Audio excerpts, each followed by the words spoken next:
Moi j'apprends. J'apprends. Non, c'est voilà, on perd celui-là à l'échauffement, donc qui a une petite contracture au mollet. Et ensuite, on a voulu, qui était prévu 24e Théo sous arrêt, mais malheureusement, voilà, il y a eu un petit bug, je crois, au niveau de la FFR, au niveau de sa requalification. Donc voilà. Ensuite, on appelle Nika. Et Nika, pareil, même problème de licence. Nika n'est pas réalisé. Et donc voilà. Donc on va voir à quel niveau ça a bugué. Mais ces deux joueurs n'étaient pas qualifiés pour être sur la feuille de match. Donc on est parti qu'avec 4 piliers. Et voilà. Et puis la mêlée nous a mis un peu en difficulté sur ce match-là. Mais bien évidemment, ça explique ça. Elle nous a mis en difficulté. Même s'il faut que, voilà, on travaille encore notre mêlée. Il faut que, voilà. Donc, mais elle nous a surtout fait mal à la tête en déjà à l'échauffement et ensuite en début de match. Voilà, d'avoir que 22 joueurs sur la feuille de match et encore heureusement qu'on avait fait un 6-2. Donc voilà, ça nous a permis de coacher, pas de manière habituelle, mais voilà, il a fallu combiner un peu et c'est pas rigolo parce que voilà, il a fallu passer Arnold, lui faire un peu de temps à droite, ensuite voilà, faire entrer Fabien, le faire ressortir pour le conserver pour la seconde mi-temps contre le vent.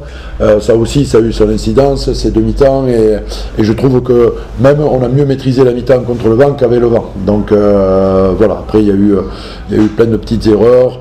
Nos ballons portés n'ont pas très bien fonctionné aujourd'hui, alors que d'habitude, voilà, ils sont un peu plus précis que ça. Mais après, bon voilà, il y avait une équipe de Langon qui était en place, qui avait voilà quoi. Donc et puis voilà, heureusement que notre contre en touche a été efficace sur le début de match, qui les a privés de ballon et puis voilà, ils ont pu s'appuyer et prendre confiance sur le secteur de la mêlée. Donc voilà. Et ce qu'on va retenir, c'est la victoire. Ça c'est important et ça ne changera rien sur les 2 matchs qui restent à venir. Voilà, donc il faut les gagner et on va tout faire pour les gagner. Il y a un peu de regret cette réaction de ne pas être allé chercher un peu plus. Est-ce qu'on méritait? Je ne sais pas. Ensuite, voilà, comme je disais en introduction, nos ballons portés n'ont pas été efficaces aujourd'hui et on ne les a pas bien construits, ou ils ont été bien défendus, c'est surtout ça. Ils ont été bien défendus par cette équipe de Langon, mais ce que je retiens, c'est 3 essais de nos 3 quarts. Aujourd'hui, que nos 3 quarts, avec cette belle essai de Paul Gadea, vraiment qui part de très loin, et ça c'est une satisfaction aujourd'hui, et c'est ce qui nous permet de gagner ce match, parce que c'est un match qu'on aurait pu perdre aussi. Voilà, donc, mais on a eu les ressources nécessaires et c'est pour ça que j'ai félicité les joueurs dans le vestiaire pour leur victoire, parce qu'il y a eu un scénario de début de match, même à l'échauffement, c'était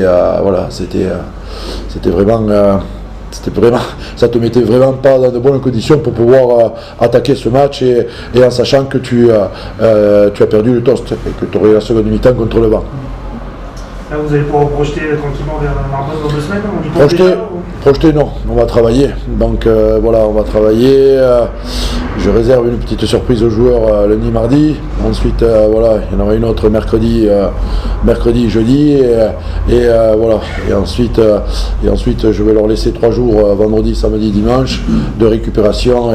Et ensuite, on attaquera la préparation de ce derby. Bernard, on ne va pas se cacher un petit peu les fautes techniques tout au long de la rencontre.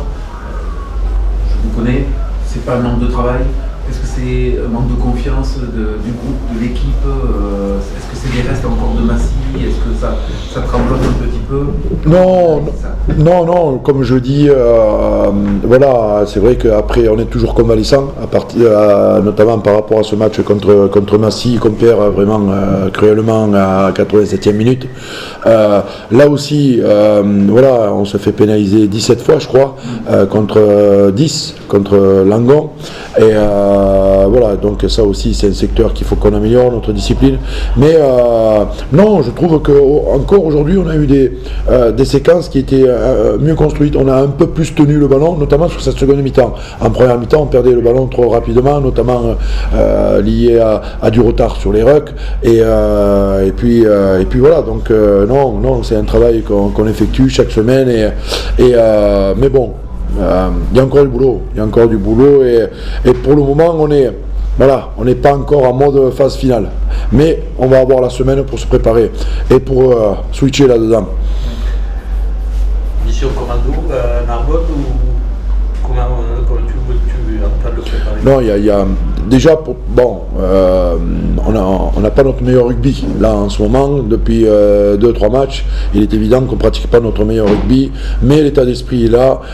Je sais qu'il y a un palier à franchir, voilà, c'est pas grand chose, et on va travailler très fort là-dedans, et ensuite on va se donner des objectifs avec les joueurs aussi cette semaine sur cette fin de saison, parce que les objectifs entre nous sont pas clairs, donc on va essayer de clarifier ça, et ça ça va être important aussi pour switcher en mode combattant et phase finale. Il y a pas mal de jeunes qui ont renouvelé Oui. avec le club. Moi, je pense aussi aux papas, aux anciens, probablement, qui a Étienne Argent. D'ailleurs, on voit que vous jouez de ça un petit peu dans les remplacements. Par exemple, Étienne Argent, est-ce que c'était stratégique qu'il rentre dans cette seconde période? Bien sûr, oui, c'était voilà, donc parce que Noué avait fait une très bonne rentrée, j'ai trouvé contre Bourg-en-Bresse, et voilà, donc et ensuite Étienne, je ne pouvais pas ne pas le mettre dans le groupe, et je savais que il y aurait peut-être une fin de match avec une gestion, notamment sur la conquête, notamment sur son rôle de capitaine aussi, donc n'ayant pas Romain Manquia. Donc voilà, c'était un peu stratégique. J'ai commencé avec Raph, et ensuite je savais qu'il fallait le faire entrer sur cette seconde mi-temps. D'ailleurs, il fait une bonne rentrée sur cette seconde mi-temps. Voilà. Stratégiquement, je reviens sur le petit jeune qui aurait signé là. Vous allez chercher de la jeunesse, vous voulez de la jeunesse, ou vous cherchez l'amalgame entre les anciens et les jeunes?